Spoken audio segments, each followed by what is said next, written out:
பண்ணியாச்சு. அடுத்து பார்த்தீங்கன்னா டைரக்ஷன்ஸ் வச்சு கொடுத்துருக்காங்க. ஸோ டைரக்ஷன்ஸ் வச்சு கொடுக்குறதெல்லாம் ரொம்ப ஈஸியாக பண்ணிக்கலாம். அதுக்கு ஃபஸ்ட்டு நம்ம என்ன பண்ணணும், கரெக்டான டைரக்ஷன்ஸ் வந்து எழுதணும். North, south, east, west. ஓகேவா? இதே தமிழ் எழுதோம்னா வடக்கு, தெற்கு, கிழக்கு, மேற்கு. ஸோ இப்போ தமிழ் கொஸ்டின் பாருங்கள். ஒரு நாயானது தெற்கு திசை நோக்கி 50 அடி தூரம் ஓடிய பிறகு. ஸோ வந்து ஒவ்வொரு டைரக்ஷனாக கொடுத்துருக்காங்க. நம்ம அந்த டைரக்ஷன் வழியே போகலாம். ஃபஸ்ட்டு வந்து தெற்குனா கீழே எவ்வளோ வருது, 50 அடிக்கு வருது. வந்ததுக்கப்புறமா இடதுபுறம் திரும்புது. இடதுபுறம்னா அது நம்மளோட வலதுபுறம் தான் இடதுபுறமாக வரும், ஏன்னா இது கீழ் நோக்கி இருக்கிறதுனால. ஸோ இடதுபுறம் திரும்பி 20 அடி போகுது. இப்போ மீண்டும் இடதுபுறம் திரும்புது. மீண்டும் இடதுபுறம்னா மேலே, இங்கே 7 அடி போகுது. ஸோ டோட்டல் வந்து 50 அடி இருக்குது. அதுக்கு ஏற்ற மாதிரி நம்ம 7 அடி போட்டுக்கிறோம்.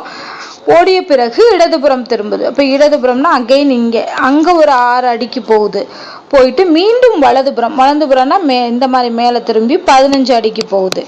பிறகு இறுதியாக வலதுபுறம்னா இங்கிட்டு 5 அடி தூரம் ஓடுகிறது. இப்போ ஃபைனலாக இந்த டைரக்ஷனில் திரும்பி இருக்கு. இப்போ தற்போது அந்த நாய் எந்த திசையை நோக்கி இருக்கு, இந்த திசை நோக்கி இருக்கு. இந்த திசை என்பது கிழக்கு திசை, ஈஸ்ட். ஸோ ஆன்சர் இதுக்கு ஈஸ்ட். அப்போ அவங்க கொடுத்த ஆர்டர்லேயே நம்ம ஃபில் பண்ணிட்டோம் அப்படின்னா நமக்கு ஈஸியாக ஃபைண்ட் அவுட் பண்ணிக்கலாம். அடுத்த கொஸ்டின் பாருங்க. ஏ ஆனது பிக்கு வடகிழக்கு திசை. இது வந்து வடகிழக்கு அது கொடுத்துருக்காங்க. ஸோ அப்போ நம்ம என்ன பண்ணணும்னா வடக்கு, தெற்கு, கிழக்கு, மேற்கு. வடகிழக்குனா இந்த டைரக்ஷன், தென்கிழக்குனா இது, தென்மேற்கு, வடமேற்கு இது. ஓகேவா? இப்போ வடகிழக்கு திசையில் ஏ ஆனது பிக்கு வடகிழக்கு திசையில். அப்போ பி இங்கே இருக்குன்னா வடகிழக்கு திசைனா இப்படி கிராஸாக வந்து ஏ இருக்கு 50 மீட்டர் டிஸ்டன்ஸில். பி ஆனது சிக்கு வடமேற்கு திசையில் இருக்கு. இப்போ சிக்கு வடமேற்குனா எது, இந்த டைரக்ஷன். அப்போது சி இங்கே இருந்துச்சுன்னா இது சியோட வடமேற்குங்கிறது பி இருக்கும். அப்போ இது கரெக்டாக இருக்குது 50 மீட்டர். ரெண்டுமே ஒரே டிஸ்டன்ஸில் தான். ஓகேவா?